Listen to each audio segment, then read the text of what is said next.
to imagine all life as you know it stopping instantaneously and every molecule in your body exploding at the speed of light. Total Protonic Reversal. Protonic Reversal. Protonic Reversal with your host, Conan Neutron. Broadcasting from a secret underground lair in Milwaukee, Wisconsin. A gigantic middle finger to everything that is rock about music, rock and roll, and corporate power. The thing is, though, if you don't laugh, you're going to go on a killing spree with sharp nails. Confidence of a hero or a fool. I wasn't exactly certain which. Could not be more professional. It's only one I choose to go my life to. That's okay. It means something. It means something. And take it away. Yeah, that's my take. What's yours? Protonic Reversal! That's like a science thing, right? Indeed. It is a science thing. It is a science place. It is a scientific fact. We are all up in your face. It is time for the one, the only, the home of the Protonic Reversal. Welcome to it. Cool. Here we are, another stay-at-home edition of Protonic Reversal here on Radio Nope. Gonna have Kate Wakefield, the Mighty Lung. Incredible cello and drums. Well, cello and vocals and drums, two-piece. It's quite powerful. Quite good stuff. I'm a big fan of what they do. I think she's very fascinating, and I'm really looking forward to the conversation. Pretty much nothing's changed. I don't think I'd tell anybody that. Still COVID-19 life. Quarantines. So, happy to be doing another quarantine episode for y'all. Been some great response to the episodes that have been coming out. Thanks everybody for paying attention to that, for spreading the word of the show for listening. Thanks for listening, I suppose. Why don't we just say that? For those that are maybe not active listeners that where it's been a little while, there's a Patreon now, patreon.com/Protonic Reversal. You get the episodes quicker that way. It's $1 a month will get you there. $12 a year. I think just based on the episodes that we've done this month, that would certainly be worth the effort. But it's not compulsory. Still coming on the free feed in a timely manner. At the time of this, I think we're at episode 156. 156, Toshi Kasai on the free feed. And this is 163. So that's 7 episodes behind right now. We're getting there. If it's something where you want them quicker, it's going to cost you $1. That's what it comes down to. No big deal. You'll get it eventually. Let's go ahead and charitably say it's not a big operation here. Anyway, radioneutron.com is where it's all posted. Oh, I've been forgetting to say this because it's just the whole like and subscribe culture. Like and subscribe. It's annoying as hell. There's folks that have missed certain episodes in the past, even the recent past, because they're trying to look for it just when it comes through on social media. The advice from Conan Neutron's Protonic Reversal and from me, Conan Neutron, is not to do that. If you have a device that has storage or a computer with storage, subscribe to the show. And I'm not saying that to try to drive up numbers. I'm just saying you will miss things. Flat out. Social media is going to social media. So take of that what you will. On the social media links, we generally include links to subscribe to iTunes, Stitcher. There's a show on Spotify, which in case you follow in that case, I don't even know how that works for Spotify, but it's not difficult. That's a suggestion. It's a suggestion if you have the, what do they call it, fear of missing out, right? Otherwise, you can just wait until the zeitgeist tells you there's something cool. I suppose that's an ethos as well. But I've had people that were very surprised to miss certain episodes. The Crescent from Harvey Milk was one of those. The people were shocked that it had happened at all and just missed it entirely. So, anyway. Not compulsory. Don't worry about it. Okay, so let's fire it off with a lung song, and then we will be talking to the incredible Kate Wakefield. This is Spiders.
Okay, and that's Spiders by the majestic and mighty Lung. And with me right now, we have none other than Kate Wakefield. Kate, hello. Welcome.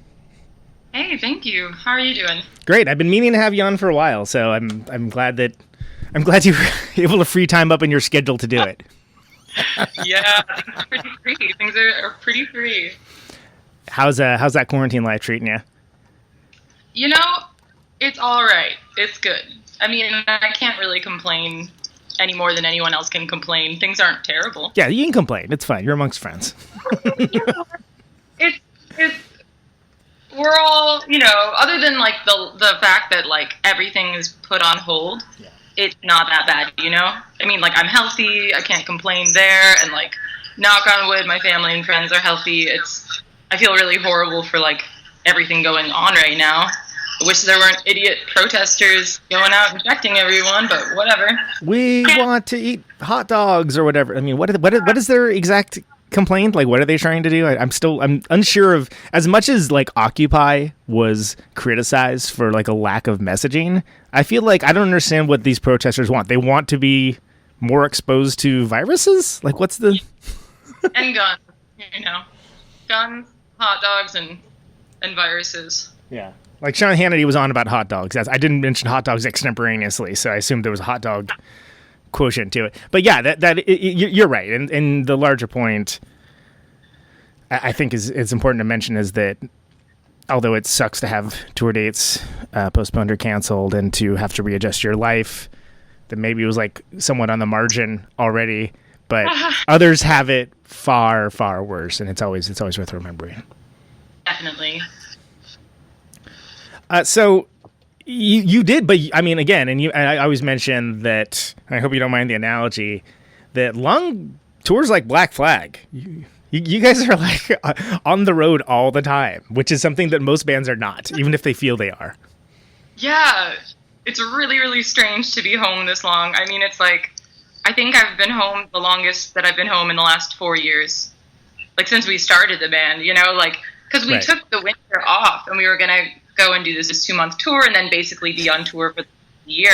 Right. And now, like, oh, I guess I'm, like, making fucking applesauce. Like, yeah, I mean, that's a huge adjustment, right? I mean, to shift from being in a situation where you're playing all the time and are in the tour mindset and the tour life to being like, okay, so what's it like to be at home now?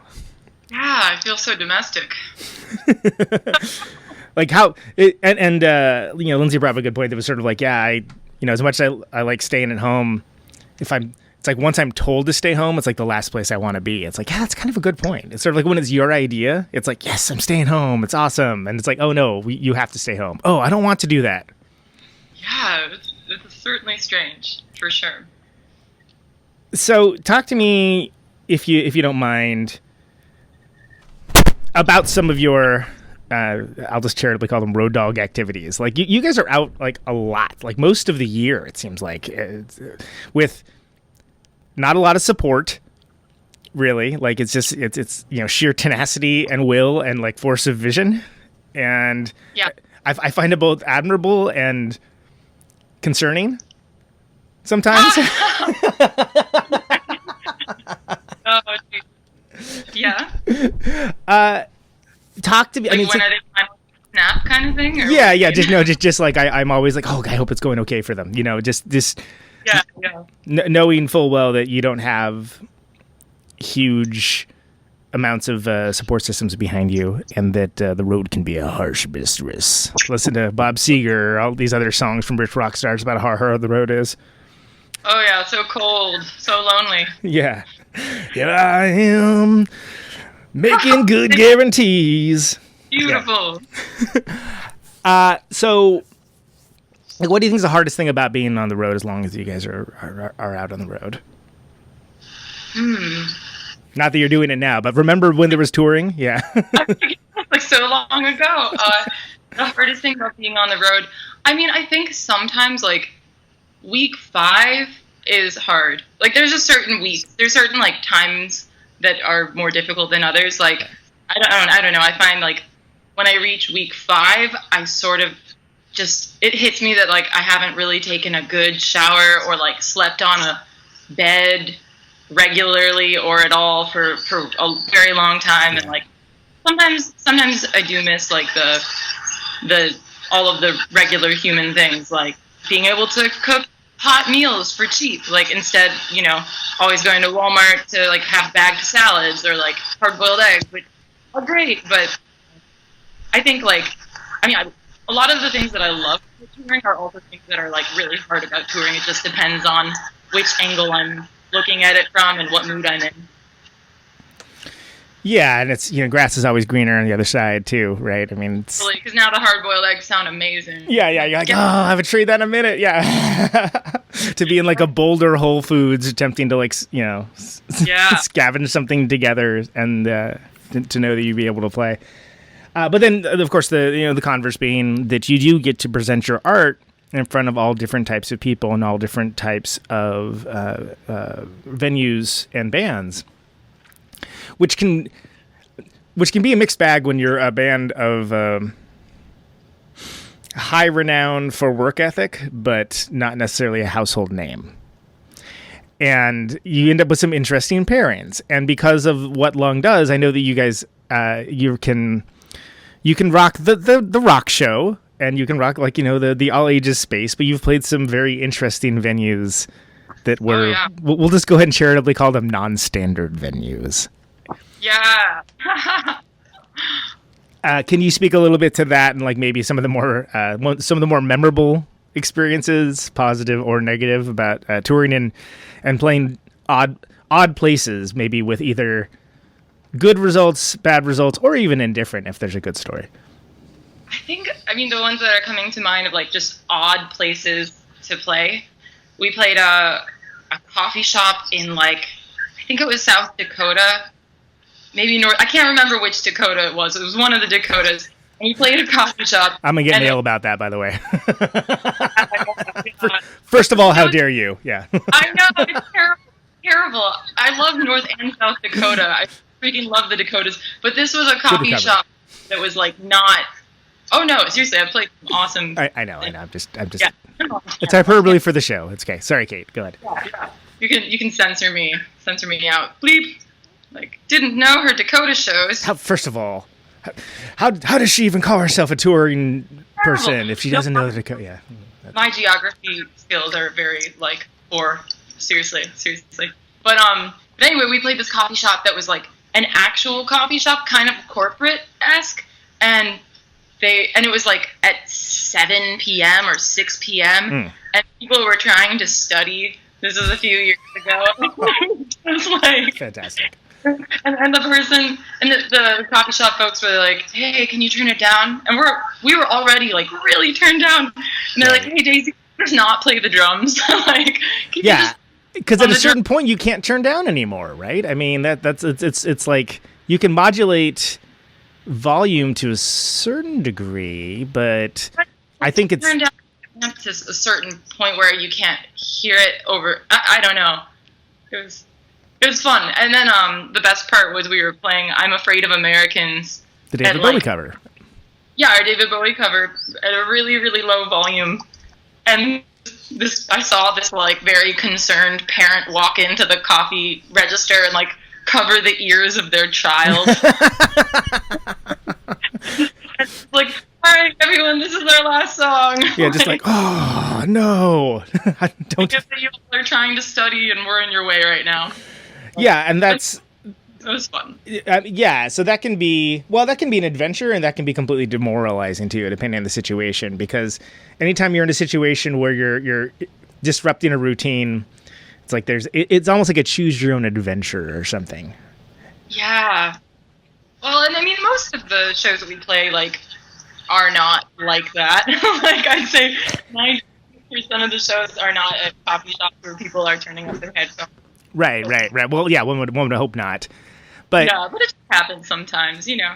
But then it's interesting because of your instrumentation, that's something that Lung could do. You know, not whether you would want to do it or not, that's a different scenario. But it's something that Lung could do. That like acoustic shows? Yeah. Well, no, like play like a coffee shop or something along those lines. That, you know, maybe a big rock band just wouldn't be able to pull that off, and like they could, but it would be, you know, cops on speed dial like there in 2 minutes. But it's interesting to me that and I guess where I'm getting at with this is that Lung scales. Like there's a scalability to it. So you can do a Lung show in an art space, you can do a Lung show at a rock club, and other than, you know, volume and intensity and maybe how hard Daisy slams the drums, it'll still be a Lung show. And that's something that I think is it's very interesting. It's very unique. And I wonder if that ever, like, does that ever factor in for how you plan stuff? I mean, certainly it opens up options for, like, when you're in a pinch or something along those lines. But do you ever think about that in terms of where you decide to play? You mean just, like, the size of the band and... Yeah, I mean, like... Not that I'm saying you're going to be planning out living room tours anytime soon, but just like being able to have that in the back pocket that lung scales. Yeah, oh, for sure. I mean, I think, like, firstly, I have to say that I am super fortunate to have not only a badass bandmate who plays drums really well and writes songs with me and all of that, but I also have a bandmate who is really, really good at putting together tours. So, like, he is the one who is organizing these tours. All the credit goes to him. Like, I think he definitely does get creative with some places and, like, really, like, I mean, he knows that, like, we both enjoy playing all different sorts of venues, all different sorts of places, any city that will have us, you know? Right. So yeah, I think we definitely play, like, non-traditional shows. I mean, we totally do like house shows and living room shows too. But some living rooms are, like, pretty loud. Most of them are louder than that coffee shop, so. And ideally with fewer people attempting to protect the hearing of their child as well. Yeah. I thought that I was pretty sure that the kid that he was actually just, like, offended by the message. Oh, really? But I'm afraid with Americans was what was playing, right? Yeah, I just got this look of, like, total disgust. Yeah. Like, yeah. And I didn't even have a shaved head at that time, so he couldn't even judge me based off of that. Well, so that brings up an interesting point with presentation. For whatever reason, it's been destigmatized to have, like, a traditional rock band setup. There's guitars, there's bass, there's drums. I mean, when you guys are setting up and it's an unfamiliar place, you ever have where's the rest of the band? Like, conversation, like, with people? Like, do you find that people are mostly, like, the places you're playing, it's kind of known that, oh no, this is just a 2-piece, but you have these specialized needs for how it's presented to make sure that the songs come across the way you want to have it come across? Do you find that gets lost in translation at all? Or that you just have Tower of Babel style conversations where with sound people or other folks involved in the process? I think that the lost in translation bit comes sometimes when people book us thinking that we're going to be a quieter, more, like, soft act, right, due to the fact that I play a cello and maybe some, like, sexist ingrained thoughts that they have about, like, women in music, and not playing, loud, heavy stuff. So I think, like, those are the only, and that doesn't even happen that much, especially anymore. But when there is miscommunication, it's usually just because, like, they didn't listen to our music and they think we're going to be playing kind of songs, which is great, but just not what we do. Yeah, and that manner of lethargy that happens of just, like, paying only 20% of the attention that you should be paying. That's certainly not unique to what Lung does, but it can be irritating sometimes. It's like, oh, why didn't you just read the email, man? Like, there's, because it's not like, the 90s or something where you have to, like, wait for a CD to be sent or a cassette or something. It's like, you can just click a thing. It's not that hard. True. Well, and you bring up a point that I was going to wait to bring up until a little bit later, but of course, you being a very powerful front person who also happens to be seated, but it's almost impossible, and I hate this, but it's almost impossible for any lady playing music, especially the tours, to not deal with the ingrained sexism and patriarchal aspects of our utterly ridiculous society 90% of the time. And there are certain innate challenges with that and things that have to be overcome, and there's certain things that cannot be overcome. And I hate to bring it up specifically because for me, the art matters the most, and I do want to discuss that. But I think it's interesting. I think it's disingenuous to not talk about it as well. And, I mean, do you find that, like, has it gotten better at all? Like, what's your take on, like, the general temperature check of this ridiculous country that we're in? I think it really depends on, like, where you are, and that doesn't even mean what city you're in, but like who is around you, whether people are open-minded or not, just who you're dealing with. But I guess if I were to generalize, like 10 years ago, 12 years ago, I I think the age is also tied to it too, and how feminine you present. So like for me, Oh, for a interesting. long Okay, cool. Yeah, talk to that. Yeah. So like when I was younger, like age is definitely related to this whole thing, I think, because when I was younger playing backup cello in this band called Butterfly Assassins, like firstly I could not play cello at all at that point. Like seriously, that's a whole different thing. But when I would walk upstairs, like with, I walked into sub D's with my cello and carrying like an amp, and people would always think that they'd always be like, "Oh, are you someone's girlfriend?" Like that's so nice. Yeah. That happened probably 60% of the time when I was 18, 19, 20 doing all this, and then I took some time off like doing other things, and then it got a little bit better when I was like 24, 25, starting and again doing all this stuff, mainly because like at that point I was a solo act, so it was like yeah. You can't be carrying your boyfriend's gear if it's just you. Not the partner's gear, no. But like, yeah. So I think like I started noticing a difference then, and I'm not sure if that's an age thing. I think it might be. I think that like younger women and non-binary people experience a lot of like they're dismissed not only for their gender but for their age, and they have that to fight with too. And then for me getting like a little bit older, or like not, I'm not 99 or anything, but like I'm not.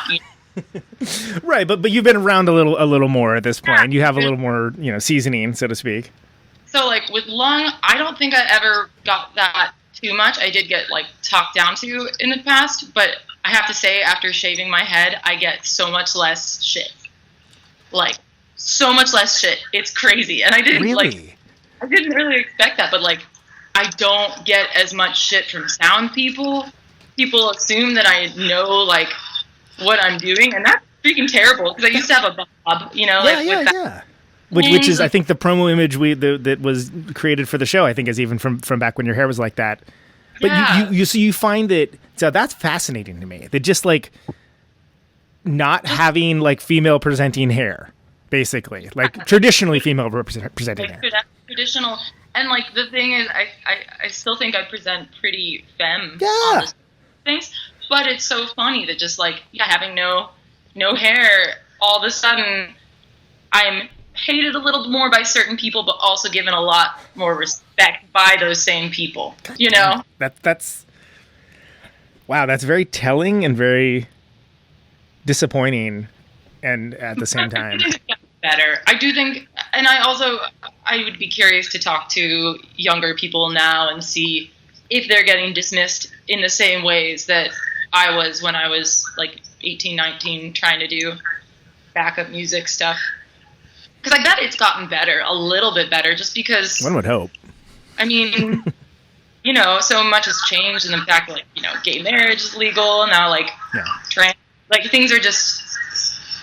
They're headed in the right direction and also totally not, There's more being talked about, which is good, at least. Well, it seems like in terms of equal rights for the disenfranchised, it went from completely unthinkable to, oh, it's happening. And it happened in a very politically short amount of time. And having traditionally come from what I would call a more socially evolved section of the U.S., it's something where, but because I toured, like I was like, oh, we'll see how this plays in Kansas. But it seems like, I don't know, there was just this paradigm shift that seemed to happen. It was like nothing to everything. And that's great, because however we get to equality and however we get to enfranchisement, I'm not going to diss it. It just seemed kind of surprising to me that it was like, oh, now you guys are with this? Okay. I mean, cool, but where were you like 10 years ago? Yeah. But then, there's like the racial side of things where like, white gay people are okay, and then people of color are still totally... I mean, it's just all a mess. We still have a very, very, very long way to go. Yeah, don't get me wrong. But things are definitely... I really hope things are headed in the right direction, at least. I think so, ultimately, and that's a that's a much longer conversation that I think we could get into. It'd be a totally different show. But I want to speak to you also a bit about. I was not aware that you were a singer first, then a cello player. And I think the natural assumption, for whatever reason, when there's one musical instrument that doesn't just rhythmically define the music, is that somehow that's like the person's primary instrument, and then they figured out, somebody needs to sing. Like, that's like the punk rock model. From the world that, like, I'm coming from, that seems to be the natural assumption that's made, where people fill in the blanks in your story without knowing you. Yeah. And then it's interesting to me that you're much more trained as a vocalist than as a cellist, right? Yeah, most definitely. Oh my God. Actually, one thing of quarantine that is awesome is, like, I haven't taken a cello lesson in like 10 years, over 10 years, 15, I don't know, a very, very long time. Like, I'm swapping lessons with a real cellist, and she's teaching me, I'm teaching her voice. Her project's called Uncle Valentine. Her name's Rachel, based out of Philadelphia. But we're swapping lessons because we have time.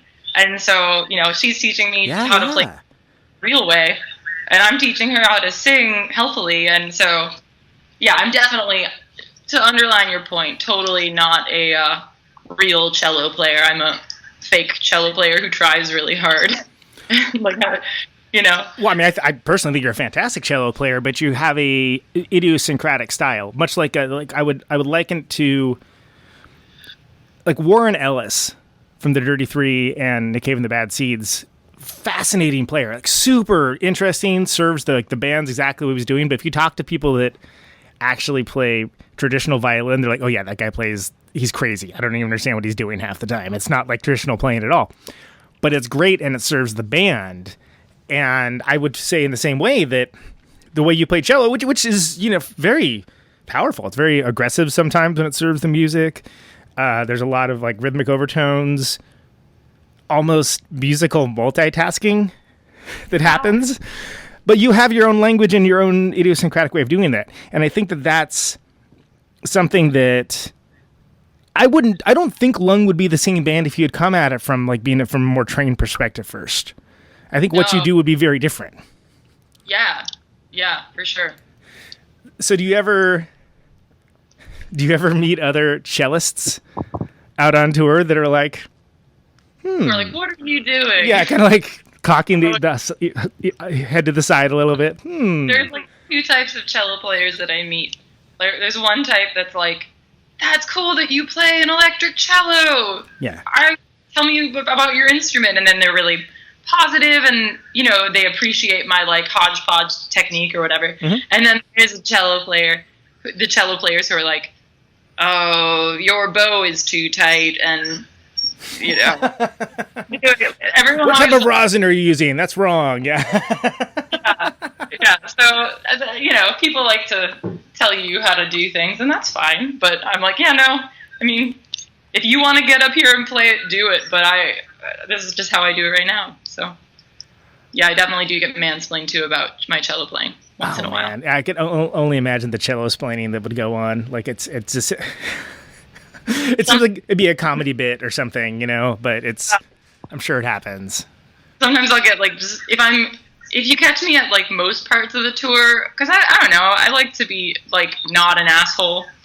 Like, rule. It's a good life ethos, yeah. Just don't be an asshole. So usually I'll just smile and nod and be like, yeah, okay, like cello, I should learn how to play it. Yeah, you're right. But then sometimes I'll just be like, nope. Yeah, this is what I do. All right. Yeah. Opinion not requested and reaction not returned. Exactly.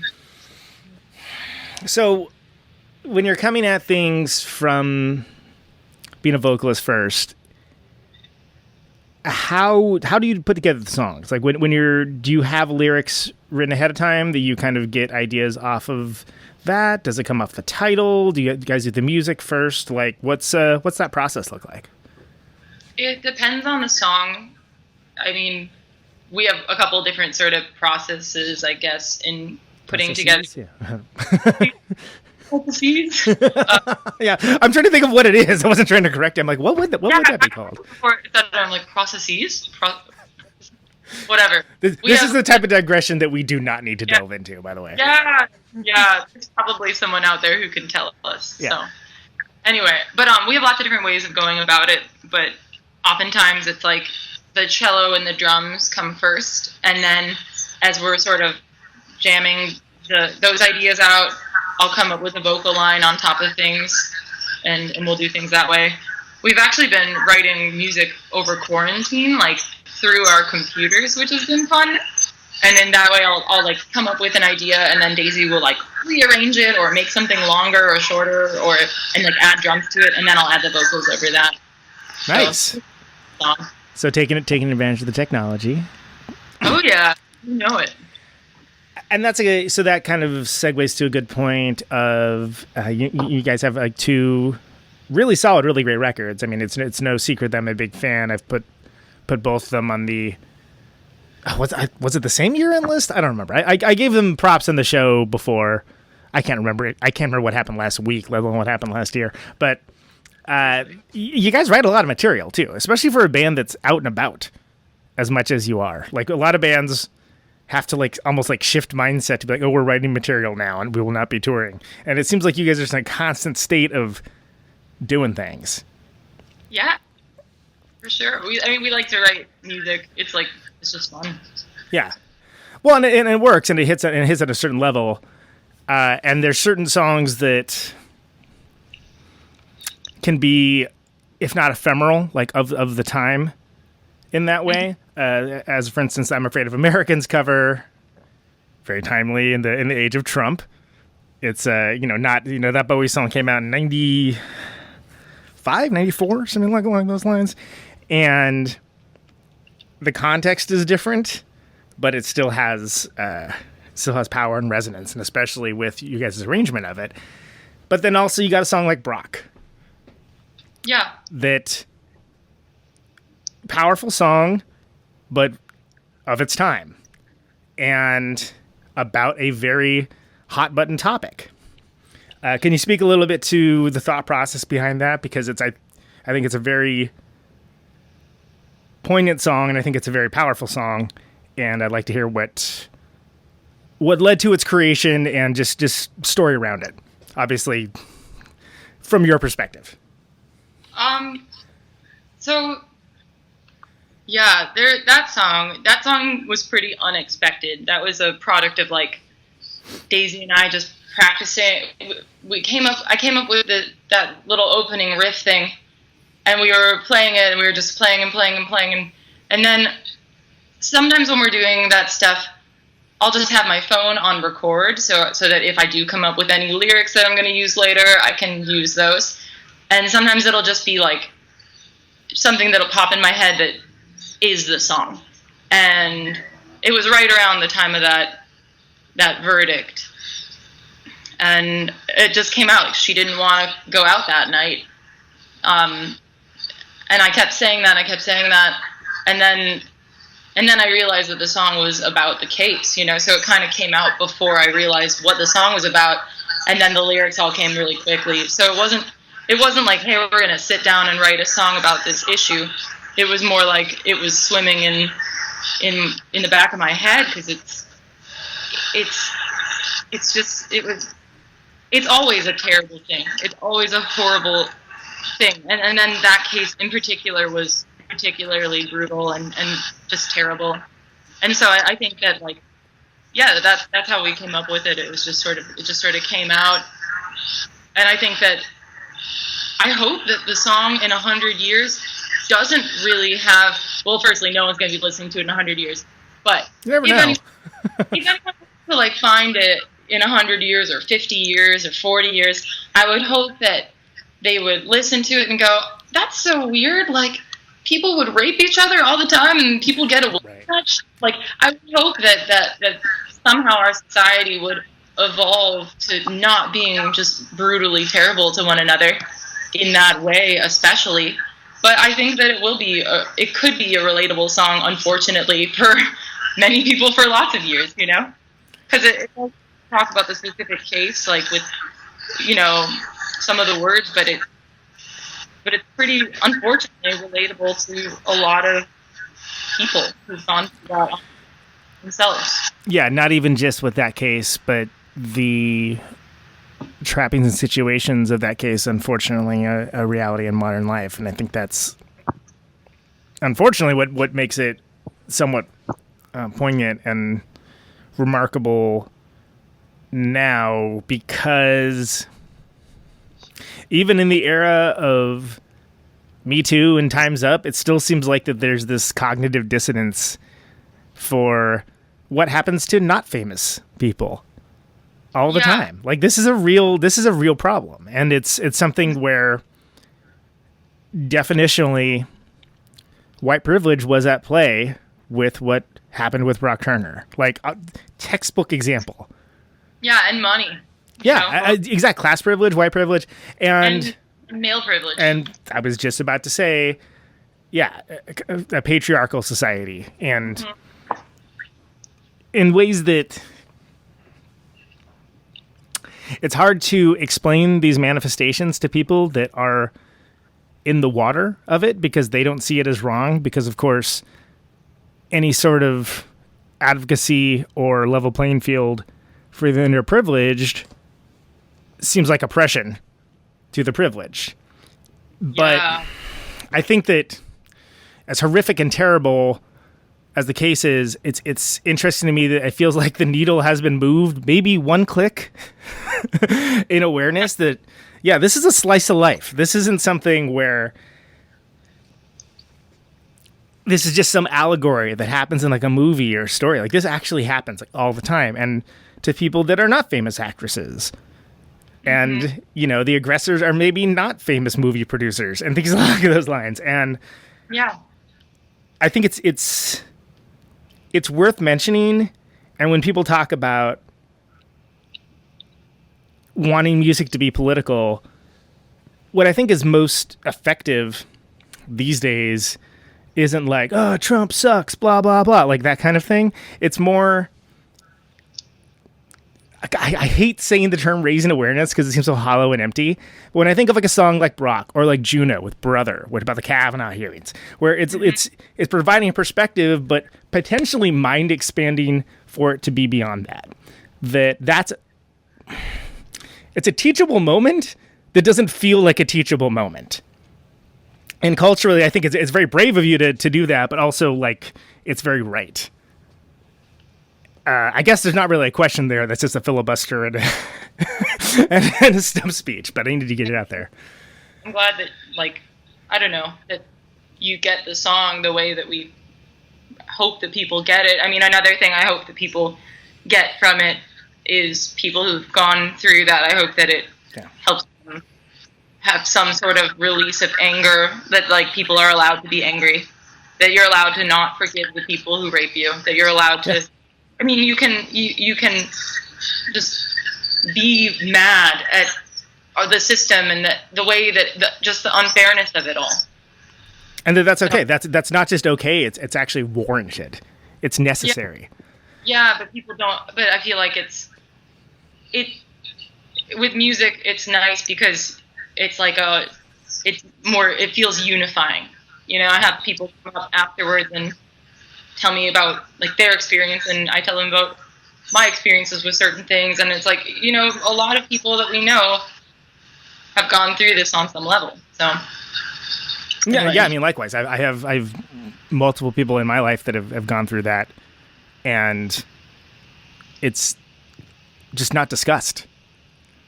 It's not in the conversation ever. When it is brought up, it's brought up in this nervous energy kind of way that is not meant to be a topic of note and consequence. And I think we're starting to move a little bit on that culturally. I think so too. But it's slow, and it's interesting to me that there has been more representation of that and plain speaking about it within art of late. And I think that's useful. Yeah. Anyway, that's a heavy topic, boy. But So what are your favorite tour snacks now? Oh, geez. No, but it would be disingenuous not to bring it up. I'm glad that you don't mind talking about it, because it is heavy. It's potentially traumatizing for people. You know, it's. Yeah, I mean, it's real life, and it's not great. I mean, the world is not great a lot of the time, and people can be very cruel. So, but I do think, yeah, you're right. Like the Me Too movement being one of like that, and just the fact that social media is as immediate as it is. I think that people are moving in the right direction. I hope we're moving in the right direction. At the very least, I think that people who would potentially do something terrible might be more afraid to do it now because they'd be afraid of getting called out or being accountable in some way. And that's a shitty way to be like, you know, oh, this terrible person won't do this, not because it's terrible to do, but because, you know, they're afraid of being seen as terrible.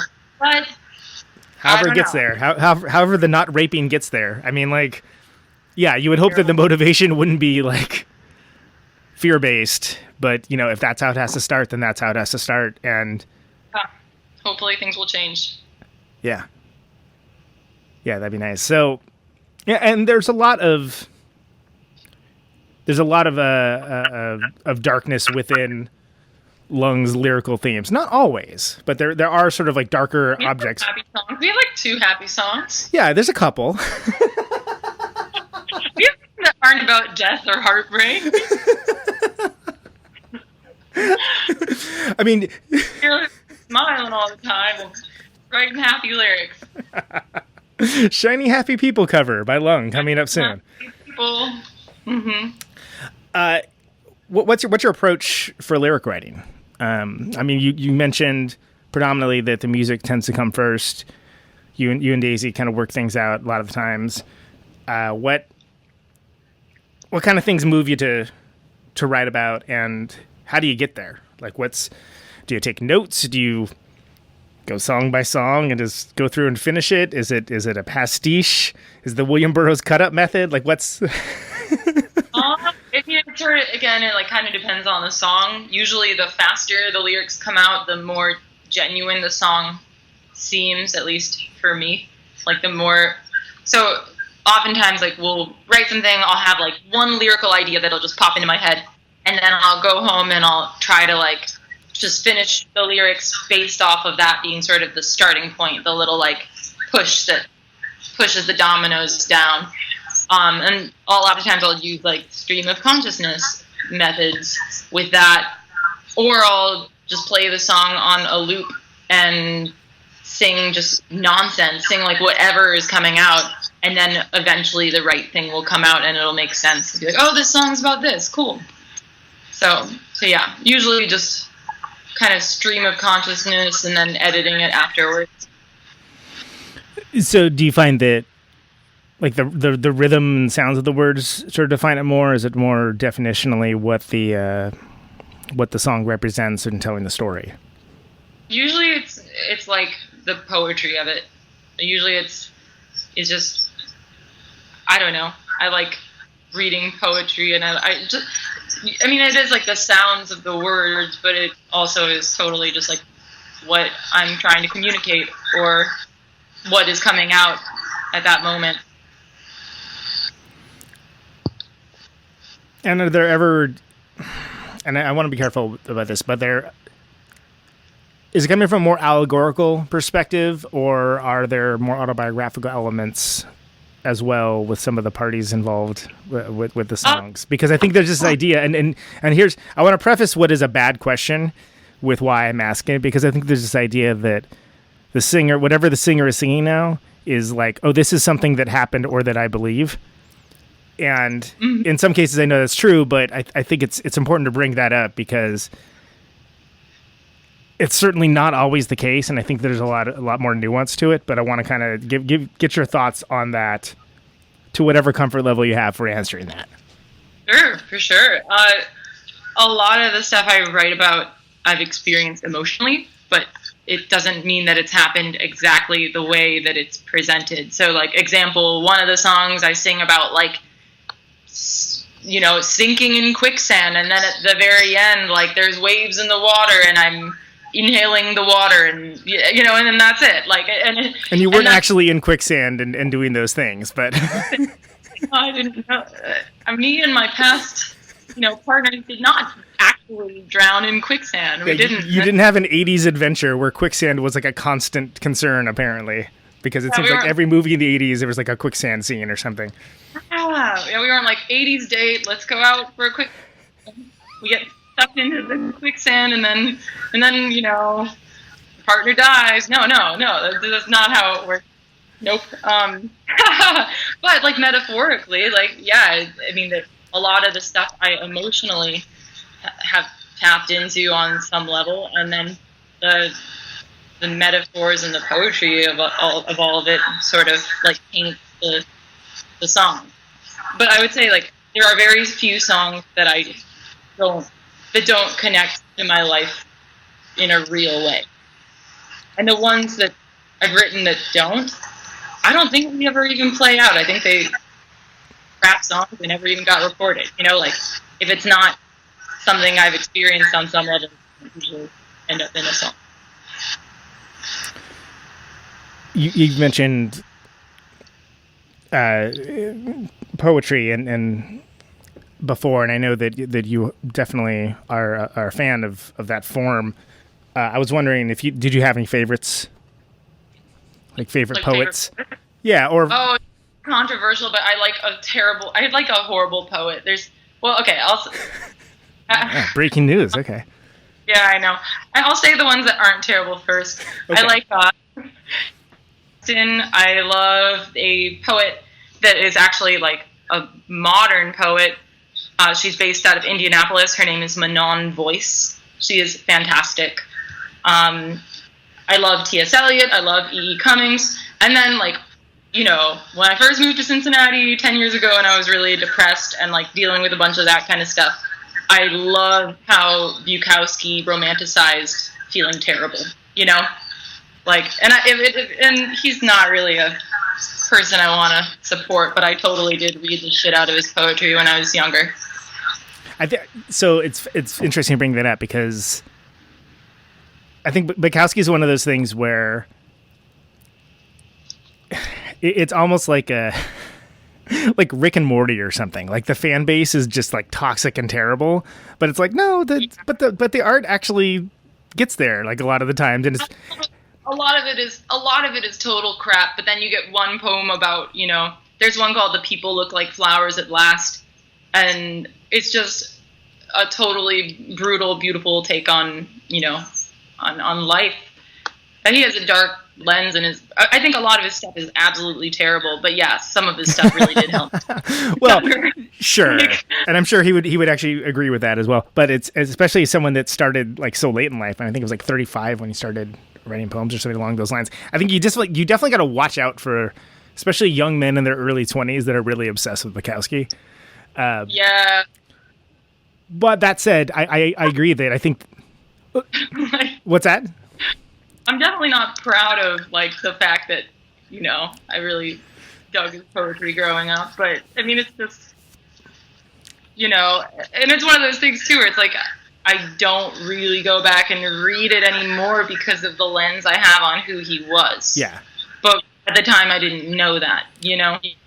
Well, and he was a definitional misanthrope to the point of, like, that being his predominant identity. And not only made no bones about it, was almost celebratory about it. And that can be misinterpreted in a lot of ways, and some of the ways that people would just project their own interests onto that and attempt to co-opt that for their own needs were not things that he meant to put forward, but he also didn't have much interest in debunking that as well, and that's a problem. He might have been fine. I think he was clearly fine with putting it forward. He was making money off of it. Oh, sure, you know? Sure. That part he was fine with, yeah, for sure. But, like, I mean, just genuinely, like, he was not a dude that liked people, flat out. And had incredibly problematic views about women. Oh my God, yes. But like, yeah, it's just, yep. Anyway, but yeah, T.S. Eliot, you come in.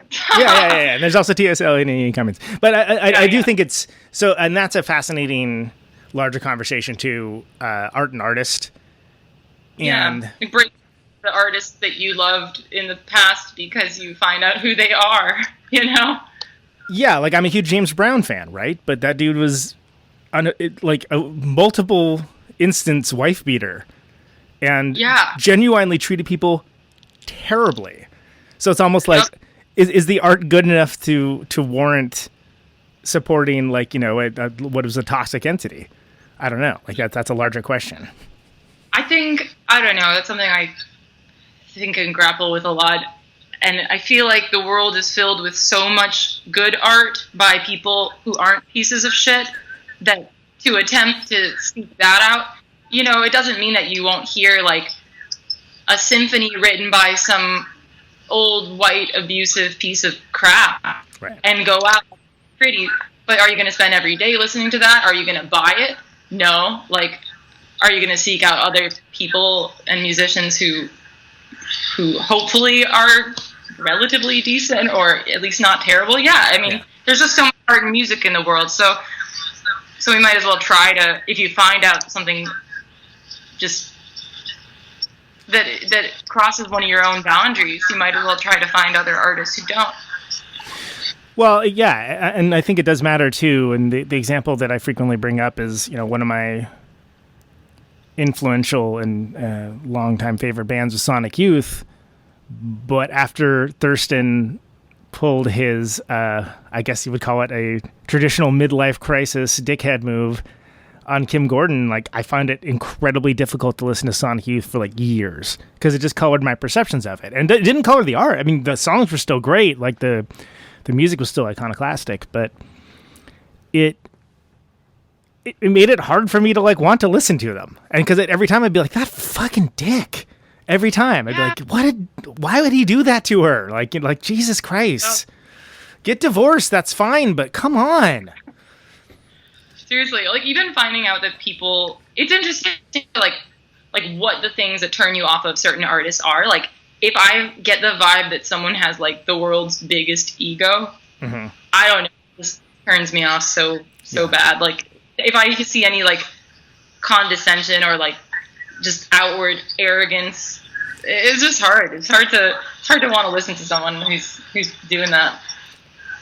Well, especially when you know people that have maybe more reasons or rationale for behaving that way, and they don't, and they happen to have like a very good sense of self, but they don't present themselves in like an arrogant manner. Or they just are like, oh, I'm just doing this, and you know, I'm very comfortable with what I'm doing. Happy to talk about it, and then there's people that like maybe don't have as much reason to be so much braggadocio behind it, and then they're like almost like compensating for something. That's a turn off for sure. Yeah, for sure.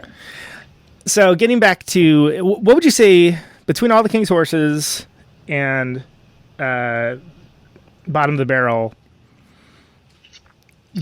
I mean, if you're new to the band, they would sound very similar, but it seems like the vibe's a little different on both of them. Was there were songs created for each album specifically, or was it just like, oh, these are the songs we're playing and we're making a record? How did both records come together, and what was the thought process behind what went where? The first record, we wrote all those songs in like 3 months, and then we recorded them, and then we recorded them. Initially just wanting to have an EP to tour on. Yeah, something to give people when they see you, yeah. They just like, hey, like, we could totally just tour. You want to quit your job and move into a tiny spot and try to do this? And I was like, yeah, why not? So anyway, we needed something to tour on, so we recorded what was supposed to be a 4-song EP from Vacation and Swim Team. And then we ended up just recording like a lot more than that. Like whatever, I don't know. How many songs are on that? 11, 12, I don't know, 10? Bottom of the Barrel? I think it's like 10 songs, I think? No. Yeah, 10. Yeah. Yeah, but we just recorded those, and we toured on the EP that we just like burnt like small little discs of, and then we released the whole thing as a longer album, like, I don't know, the year after that. But while that was being like, you know, while we were in the process of getting all the art together, like Rochelle Kaplan does all that. She's amazing, by the way. Who's got an amazing eye for design, really great artist, yeah. Yeah, an amazing human being. And anyway, terrible human being, but great to know. No, she's wonderful. We love her. But yeah, as we were like out touring on all of that, we were also still writing music, because we write music on the road too. So we were writing new stuff and like touring intensely while writing. And it was the first time that I was really out on the road doing stuff in that way. And so I think like the albums happen in the order that they happen because of time, not because of any real like thought out. I mean, there's definitely songs that we throw out that we make demos of and then they go nowhere. Mm-hmm. But I'd say like, it's like we wrote Bottom of the Barrel in a couple months, recorded it, went on the road, wrote more songs, then recorded those songs, and that was all the King's Horses. And while we were doing all that, we were writing this third album that we have like totally done and all ready to go. And like now that we have that recorded, we're writing new songs. So it's like, it's just sort of whatever. I'm like excited to record our fourth album, but we haven't released the third one yet. Yeah. And it's especially with now where it's like, well, we can't go out to play, so it's like, what are you gonna do? Well, let's write some songs. I mean, we're just gonna keep writing and recording and releasing stuff. Like that's just how it feels. Which is good, and we're very happy for that, for sure. Yeah. I'm glad. So you know what? Actually, talk about the title track. Talk about "Bottom of the Barrel." I think that's an interesting song, also, if you don't mind. Oh, that's one of the big reasons why we're a band. Because I was doing a solo project with just my acoustic cello, and I was starting to write like more, I guess heavier music that didn't really work with my loop pedal or with drums. And I wrote parts of that song. It wasn't like all put together, but I had like some of the lyrics.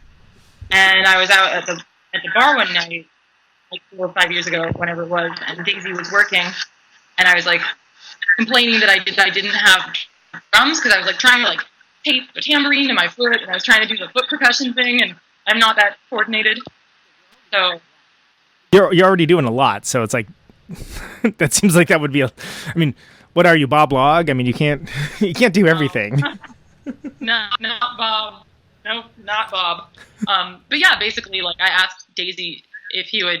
I think that's how it went. Like I was like, hey, like I don't remember if I asked him or if he said that he'd be down to play and jam out, but something happened and it got us into the practice room like a week later, and we worked through that song. And I was like, that and Actor were like, and Control were the first songs that we that we worked on together.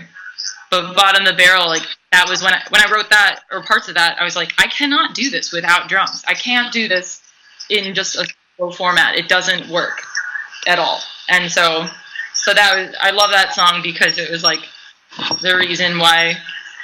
It's one of the reasons why we got together and started playing music. And then like as far as the lyrics go, I totally went through all that. I was in a terrible thing that was not great, and like we all are. Totally, it's very relatable. Feel. So to pivot real quick, I was thinking about the first time that I actually saw you guys play, and I believe it was at one of the PRF Barbecue Louisvilles, and you were sandwiched in between what we in our outfit call dudes yelling noise rock bands, or even no, just like noise rock. That's how I remembered anyway. That might not be the case. I know Maria Gold's band played too, which would be ladies yelling, but the contrast between the grindy, loud noise rock with dudes yelling aspect and then Lung really made you guys stand out, and especially with the fact that it's not just a sound band. There's songs there. And I just remember being like, wow, this is really cool. Like, if you tried to explain this to me, I may not get it, but like, I'm really loving what I'm seeing right now. And then I consequently like made no contact or like said anything, because it was like, those things are like an endurance contest, like, but it stuck out to me immediately, and in a way that I gotta imagine when you're kind of in a position of being, for lack of a better term, drop behind enemy lines with stuff. Like, you're very comfortable with what you do. You have an interesting sound and a very interesting presentation, but the songs are there. So do you ever get into situations where you're in like a hostile environment, or maybe an environment like less conducive towards being open-minded, but you can kind of like convert people as you go along? Probably. I mean, I think there's like, there's times when like it's inarguably like that, but very rare. Usually people okay. So a good example for this is like, we were playing a show in a smaller bar. I was pretty sure that like there were all these big dudes and they kind of looked like Trump supporters. Right. And I was like, this is your natural audience. They're not gonna But then afterwards, like, they listened to our set, and I was like, I just went and did what I did. And then afterwards, they're like, hey, like, they commented on the Brock song. They were like, that was powerful, and, like, I want to share that with my daughter. And, like, or, that to say that, like, people that you can't judge a book by its cover. But, so most people are pretty chill. Like, most people who are at our shows are just looking to listen to some music. And then if anyone ever is like hostile toward a weird vibe, I totally sometimes like will go into like total bitch mode, but while I'm up there, and I'll just sort of take it all out on the music, and we usually put on a good show just because I'm mad, Right, yeah, exactly. But then I get over it. Like, it's, you're mad during the set, and then you're like, okay, that's cool.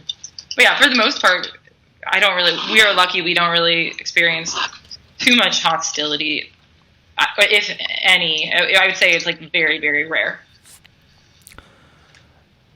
Yeah, and that's good. And that's sort of, unfortunately, it's sort of par for the course for anybody doing anything different.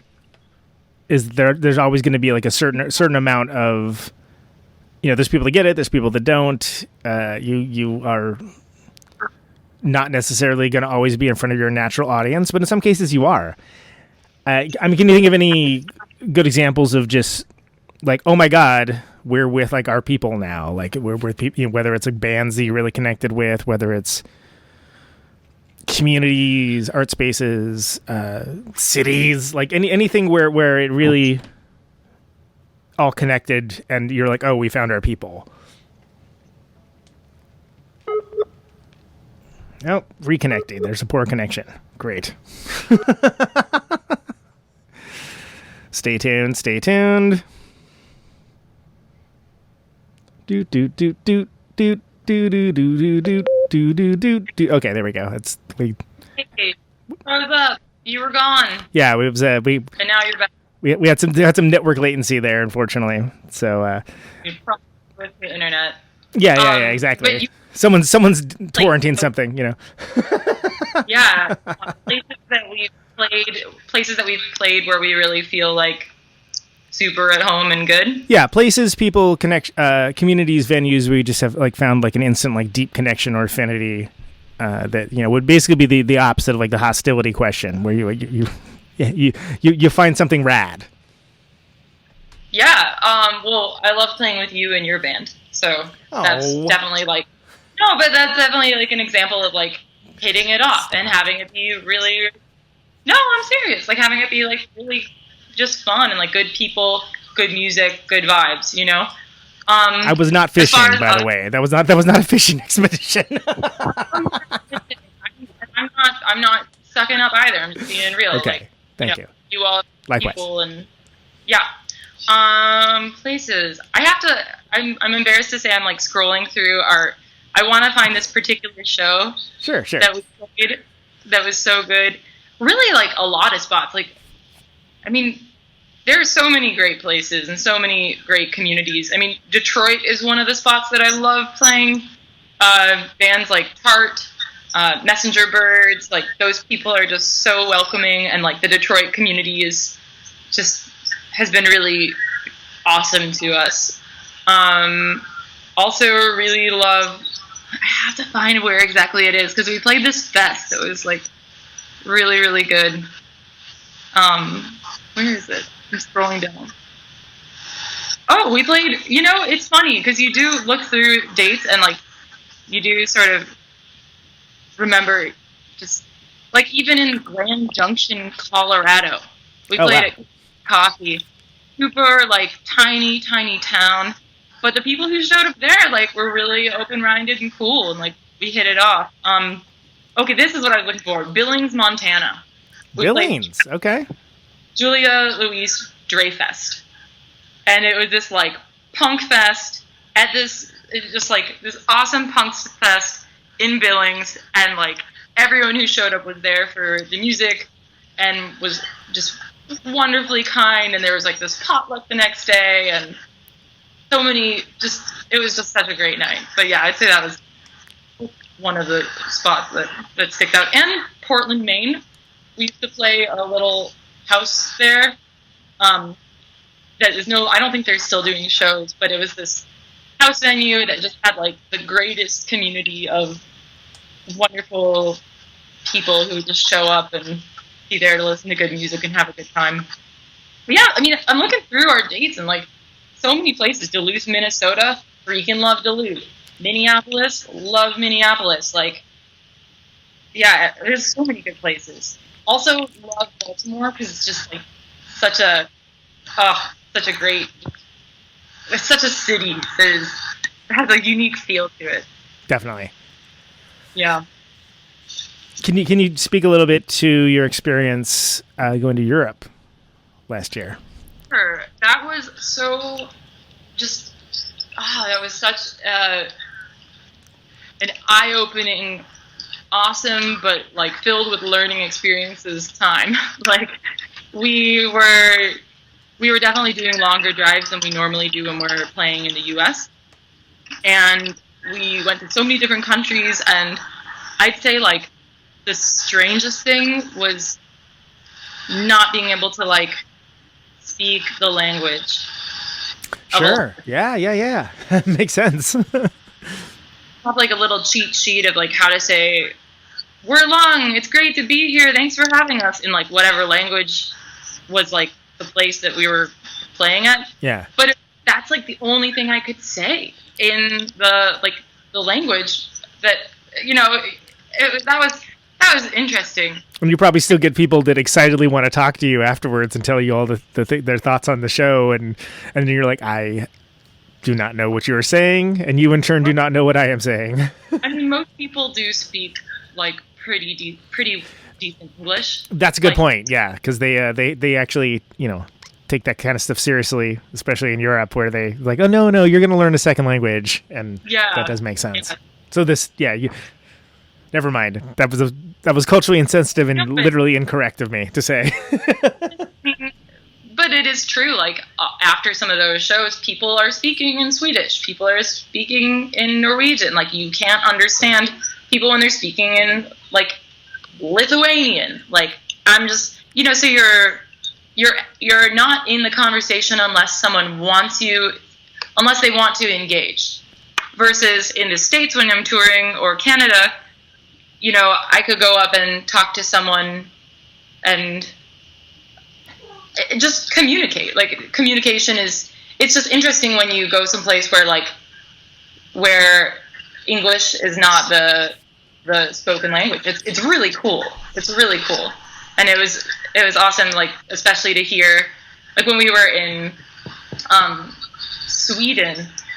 Finland, we played a girls' rock, and like it was nice. Like all these badass bands like singing in Finnish, like hearing music with a different language that you don't understand, but it just feels so good. Like yeah. And it's still, if it's good, it's good. It's still going to connect with you, even you're like, I have no idea what they're singing about. Yeah, like it's interesting too because you music at the very least conveys emotion so clearly. So what do you think about in terms of the type of touring that you do, where you just more or less live on the road? I mean, do you feel like from the outside perspective, it seems like you're able to make a lot of connections with people, and by nature of what you do and how you play and what you're playing, some of these connections are deep connections, like, bordering on up to and including friendships with people that are very, very far away. But then because you're out and about a lot, you still get to see these people with some degree of regularity. And because the internet is the way that the internet is, if there's someone you really want to be in touch with, you're able to be in touch with. But the whiplash from that to hashtag stay at home, COVID-19 life seems fairly pronounced. Is it something that psychologically works on you in any way, shape, or form, or is it just something to deal with? Like, how are you dealing with that? And I specifically ask you that because there's a lot of different folks that I have on the show. Some of them are bigger, some of them are smaller, but you put in a lot of road work, and you're out and about a lot more than most bands, my own included. And it especially when you're not at a level where you're making a really good living at it, it can work on you psychologically in different ways. Have you been coping, I guess is the question. With COVID-19 and being in one spot? Yeah, and just not having that connection with folks, and not living the life of being half of long or third of long, I guess, depending on how you define it. Yeah, as a result. It's funny. I actually don't feel like things are all that different in my friendships, because since I have so many long distance friendships, nothing has changed. Like, I'm still commenting on, people's in like California, or like people that I've met on the road, and right. and so as far as like relationships and friendships go, like a lot of my close friends wouldn't even be around me even if I were in Cincinnati all the time, So it doesn't really feel that different in that way. I think that the part that is very different is not having the like energetic release of playing shows and listening to other people's music live, and like that whole thing. That is what I miss. I miss playing a show with my bandmate. Like, I miss that, and I miss hearing a lot. But I don't miss like going out and meeting new people, because I feel like I have so many like friends, people I've met on the road already, that I'm just right. That being like changed, I guess. Yeah, you got a pretty good amount already. So I guess then the next step of that be like, for folks that you do know, and for folks that are fans of Long, fans and friends, like what do you have any advice for folks that also are in this same situation, like we all are, just to maintain sanity? And I think the only advice I would have is the same, like, possibly in denial optimism that I'm giving myself of, we don't know what the music industry is going to hold. And a lot of venues and places are shutting down, and our jobs are no longer there, and money is not stable if you're in these positions. But like, the only thing I can hope is that if you just keep working on your art, and you just keep working on your art and keep finding the windows to open, because like we're used to having like one certain path that we follow to like play these shows and sell these records and meet people and like live the life we want to live, and now that door is shut. So how do we do that now? Like, what do you do so you can still be satisfied to be alive, or okay to be alive? Because like, music is a coping tool for most of us in this business. We're not in it for anything other than like, being okay. It's like therapy for most people in it. So it's like the traditional door is shut. Record labels at least what I've been sort of feeling, no, the money isn't there anywhere, and there's no shows anywhere, like, and we don't know when that's going to happen again. And so just sort of looking in your own life for, like, the windows that you can open, whether that's live stream stuff, which I haven't really been doing a lot of. That's not really the window I've been opening, but, like, for me, the unexpected window to open is, like, writing music with my bandmate over the internet.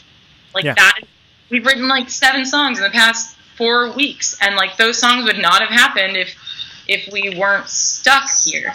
And then also, like, I don't know, I mean, maybe live streaming will be the way to do it. And also, if the whole music industry is being leveled by this, then it's like, then people's ears will be the deciding factor, and it'll just be interesting to see the new paths of music making and how it's, you know, disseminated in general. But, like, there's just so many opportunities, I just don't know what they are. I guess vain hope that something will make sense.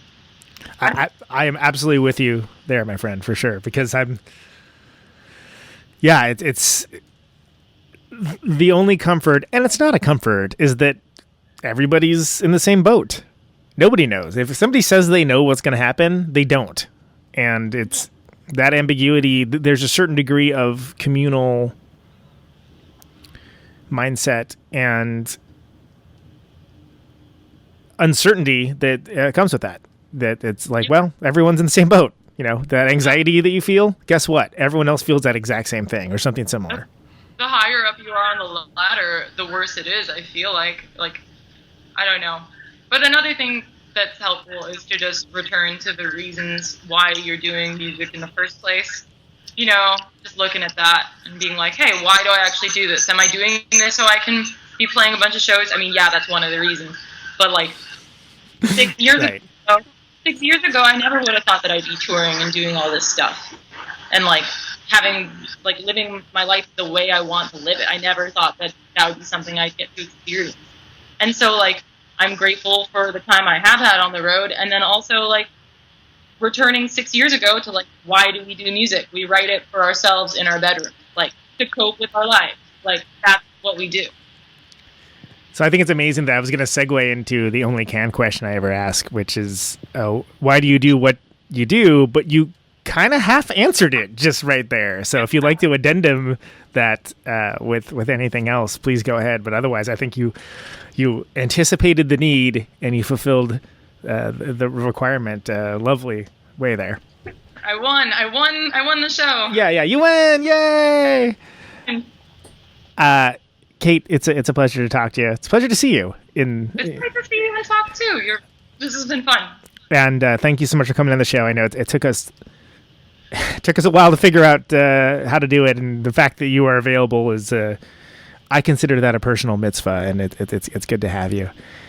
And thank you. I hope you do well with the rest of these quarantines that we're dealing in, and I hope to see you soon. Yeah, I hope you all the same for you as well, friend. So maybe we can do some more of those internet collab things. Yeah, we should talk. Yeah, all right. We'll talk. I'll have your people call my people. Yeah, probably fun. I'm very busy, Kate. You got to understand. I'm very busy. Oh, yeah. My schedule is just insane these days. My cat will call your cat. Yeah, my cat will call.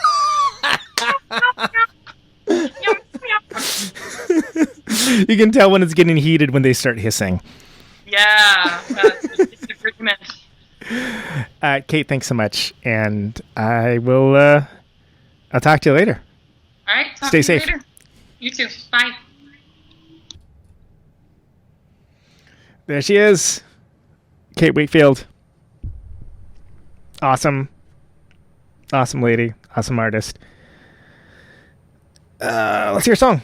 And I know life is better when it hurts me, and it hurts a little harder with you. But I just keep on searching just to find love at the bottom of the barrel, Oh.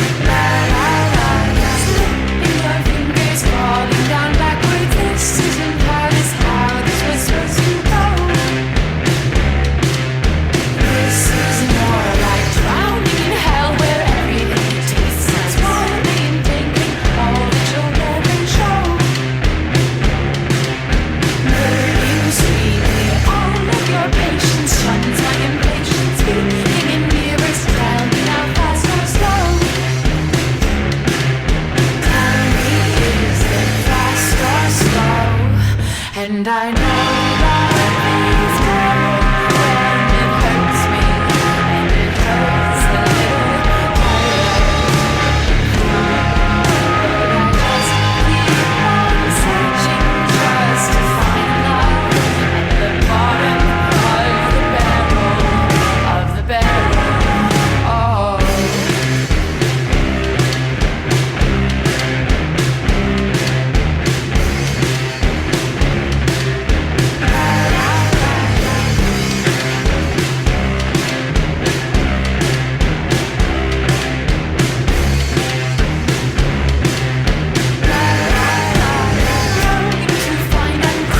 Your heart is torn, you don't see me break the kitchen floor.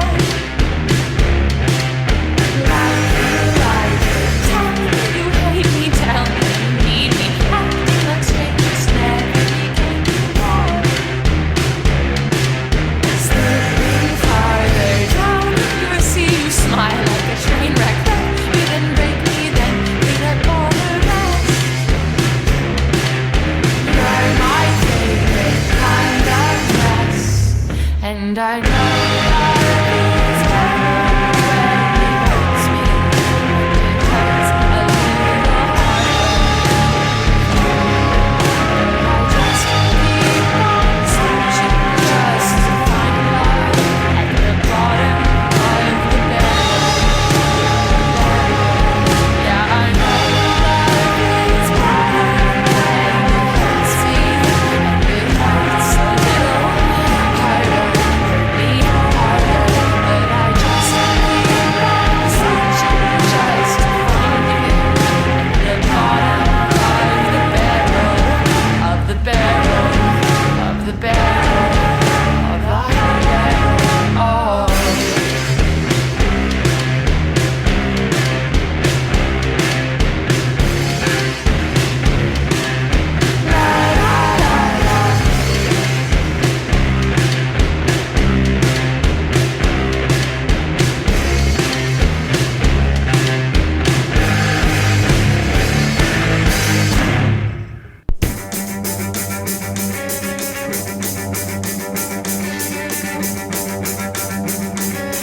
She didn't want to go out that night.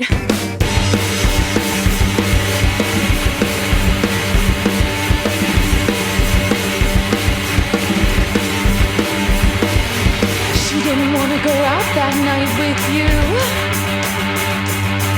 She didn't want to go home that night with anyone, darling.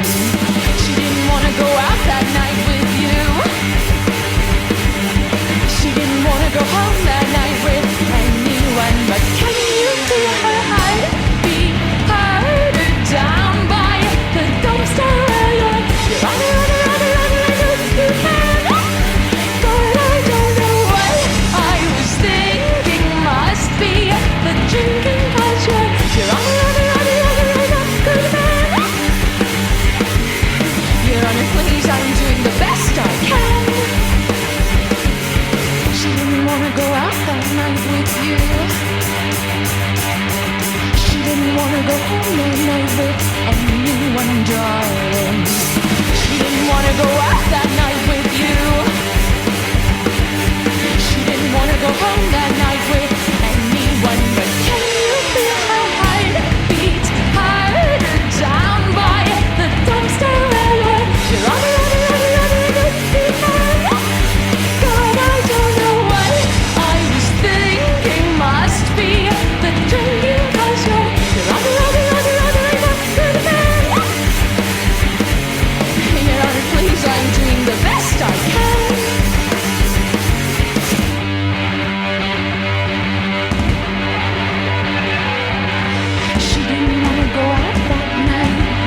loose at the wheel. Na na na na na na na na na.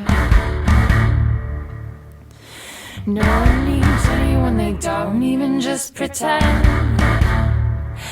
Johnny's an American. Johnny's an American. I'm afraid of Americans. I'm afraid of the world. I'm afraid I can't help it. I'm afraid I can't. I'm afraid of Americans.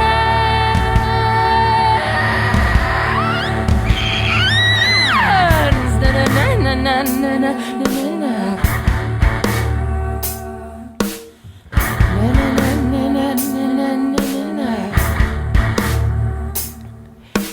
Donald's an American. Donald looks up at the stars.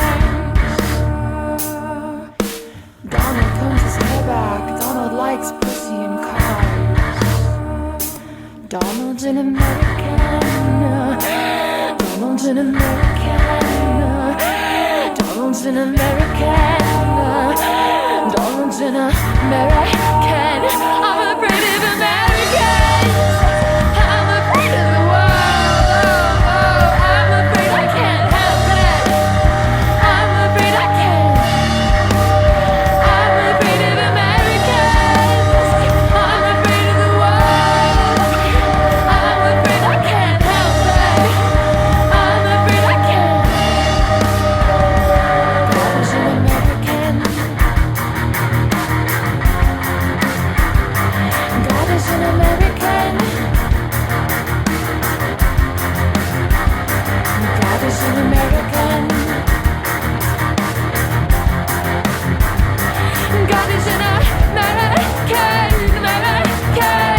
American. I'm afraid of Americans. I'm afraid of the world. I'm afraid I can't help it. I'm afraid I can't. I'm afraid of Americans. I'm afraid of the world. I'm afraid I can't help it. I'm afraid I can't.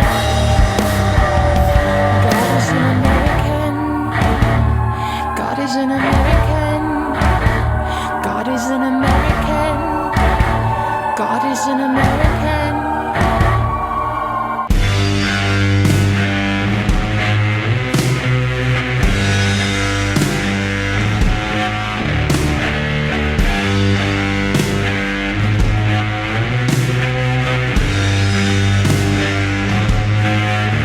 And I forgot. Wanting, I forgot. Haunting, I forgot. Needing, now I know. It isn't much. Solace to be your prisoner with your back breaking on my spine. But I'm not coming to get you, silly doll. You never could make up your mind. Not coming to get you, not this time. Is this the thrill you're searching for? I'll make you crazy, little actor. I'll make you crazy, little actor.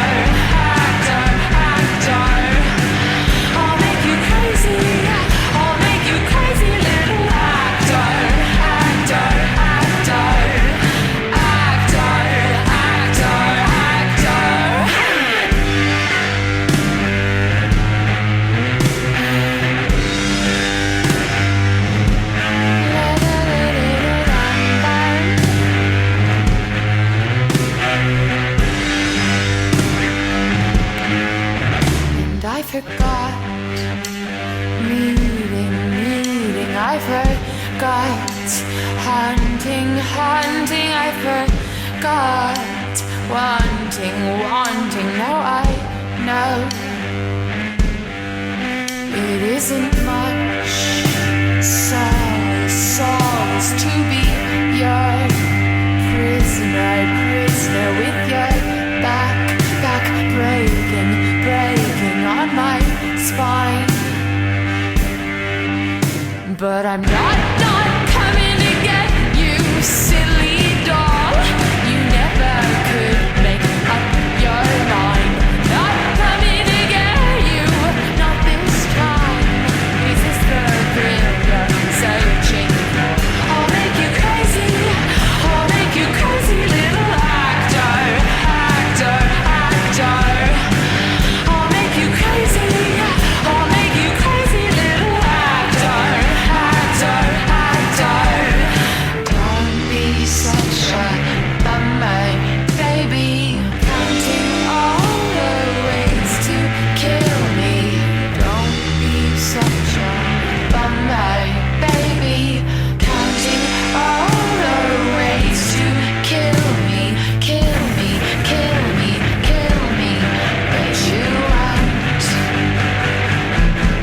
Kill me, kill me, kill me, kill me. But you won't. But I'm not coming to get you, silly doll.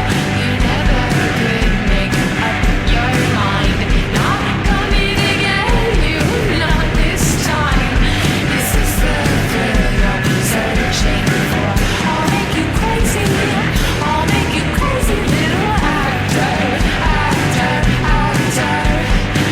I'll make you crazy, I'll make you crazy, little actor, actor, actor, actor, actor, actor, actor. Okay, so that was Actor by a little band called Lung. And before that, we had I'm Afraid of Americans, which is the David Bowie cover that we talked about at length. And before that, we had Brock, which we also talked about at length. Those are both off of the second Lung record. Oh, and before that, we had Bottom of the Barrel, which is the title track of the first one, also called Bottom of the Barrel.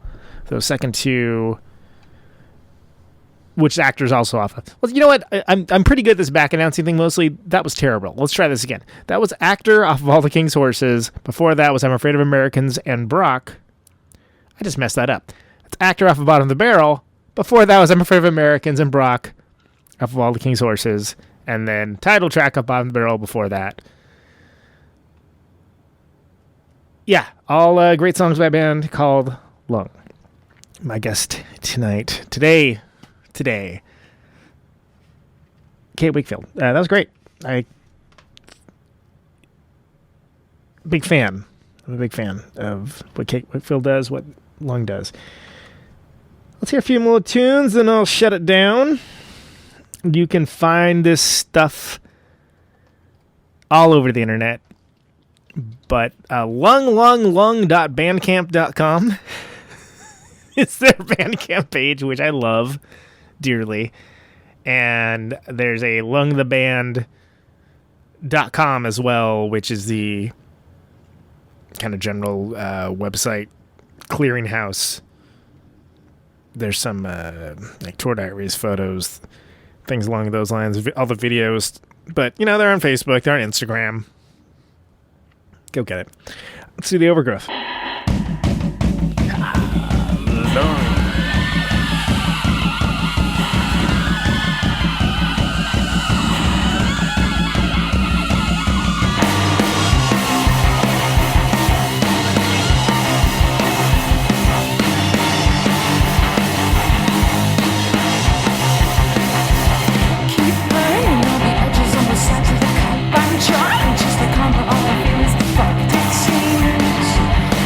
What the hell does that mean?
totally gay. Or the ocean, but you want it at night. Burn the overdose, but nobody told you, nobody told her, nobody told me gay. And the word is all she wants in your life. Burn the overdose, but nobody told you, told you.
Mom killed the butcher's wife. She never came around much after that. I never knew much when I was younger. Dad always played it cool. He always ran around there wearing tights. I never knew much when I was younger. Back from the hospital, I kept all of my clothes on in the bath and prayed for any sort of hunger.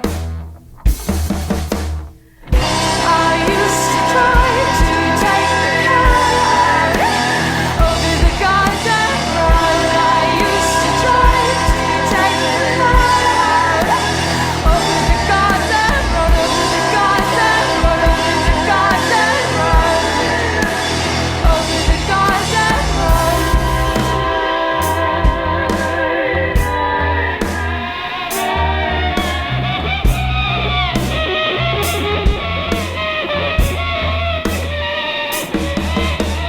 Mom killed the doctor's wife. She never came around much after that. I never cared much for the city. Back from the hospital, I kept all of my clothes on in the bath and scrubbed so hard that I got dizzy. I used to try to take the cat out over the goddamn road. I used to try to take the cat out over the goddamn road, over the goddamn road, over the goddamn road, over the goddamn road, over the goddamn road, over the goddamn road, over the goddamn road.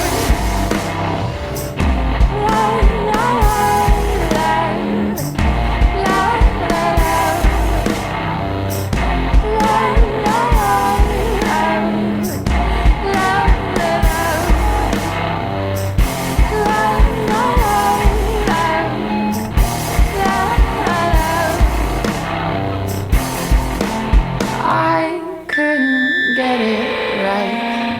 I used to try to take the car over the goddamn road. I used to try to take the car over the goddamn road, over the goddamn road, over the goddamn road, over the goddamn road, over the goddamn road, over the goddamn road, over the goddamn road. All right, so that was more lung for you. That was Butcher. That's off of All the King's Horses. And before that was The Overgrowth off of the same record. Dun, dun, dun. Doodly doodly doodly doo. Cool. So that's the show. Where has all the airtime gone?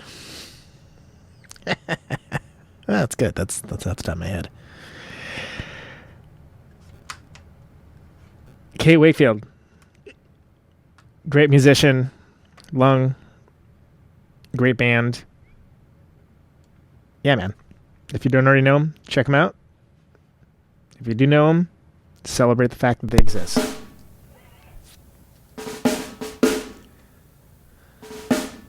lunglunglung.bandcamp.com. Was it lungtheband.com? I just said it like a minute ago.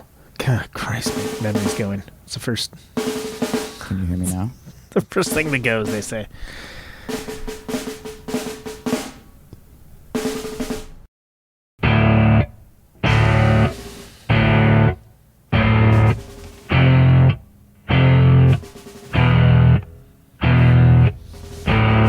Are we going? Name of the show's Conan Neutron's Protonic Reversal. Is this thing on? It airs on Radio Nope. RadioNope.com. Ostensibly Thursdays, 8 p.m. Eastern, 7 p.m. Central, 6 p.m. Mountain, 5 p.m. Pacific. All the time these days for special stay-at-home editions, which is what this was. Podcasting. As we come to the close of our broadcast day. At RadioNeutron.com. Free archive. Patreon.com/Protonic Reversal. This is my farewell transmission. If you want the episodes quicker. I'm not going to see it immediately, but pretty soon. It's $1 a month. Mrs. America, $12 for the year. all the ships at sea. Thanks to everyone who's sharing the show around. Anyone If you within the sound like of what you my hear, voice. please consider doing that. Helps the show grow. It helps expose people to I've got cool new art. 50,000 watts of power. I want to ionize the air. Hope everyone's staying safe out there. What else? This microphone Rand Walls be coming up. Alan Epley, turns Maya sound Rubicalba. All into kinds of folks. electricity. Can you hear me now? Thanks for listening. Stay Out on safe. Route 128, dark and lonely. Check you later. I got my radio on. Can you hear me now? Can you hear me now? Can you hear me now?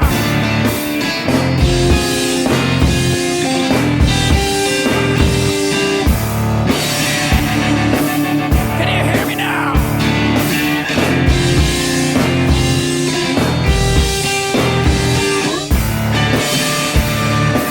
See in the radio.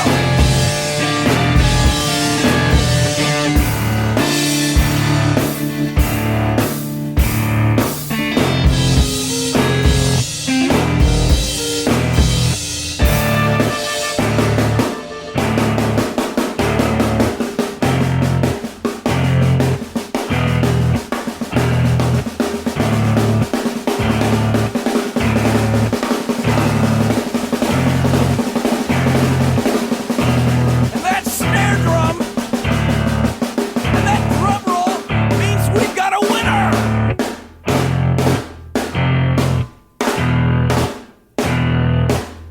If you're the fifth caller,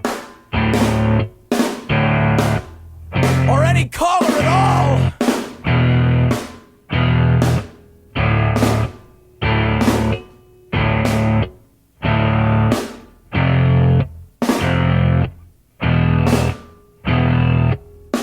welcome to my top 10.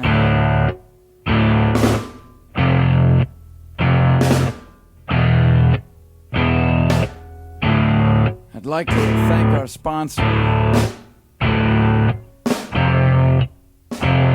But we haven't got a sponsor. Not if you were the last man on earth. She was prepared to prove it. This one goes out to a special girl.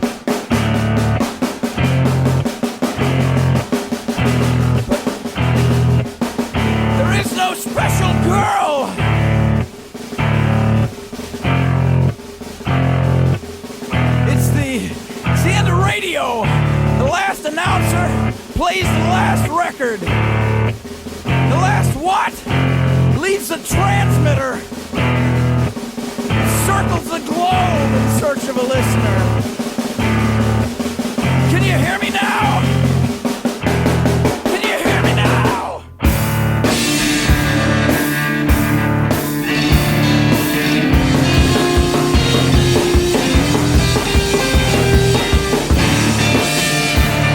Can you hear me now?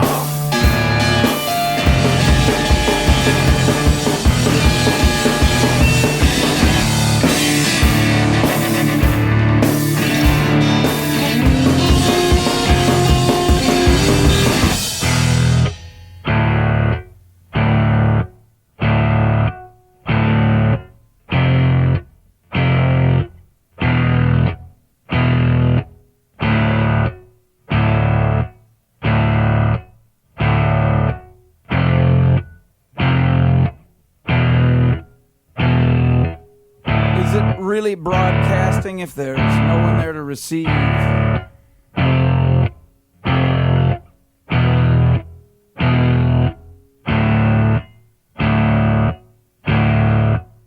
It's the end of radio.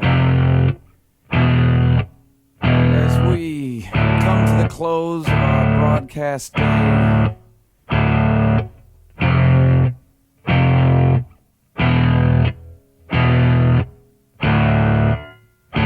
got my radio on.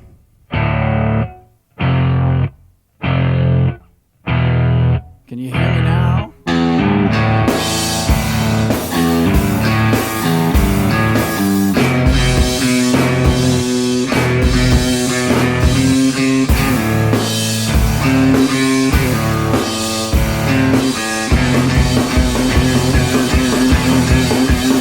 hear me now?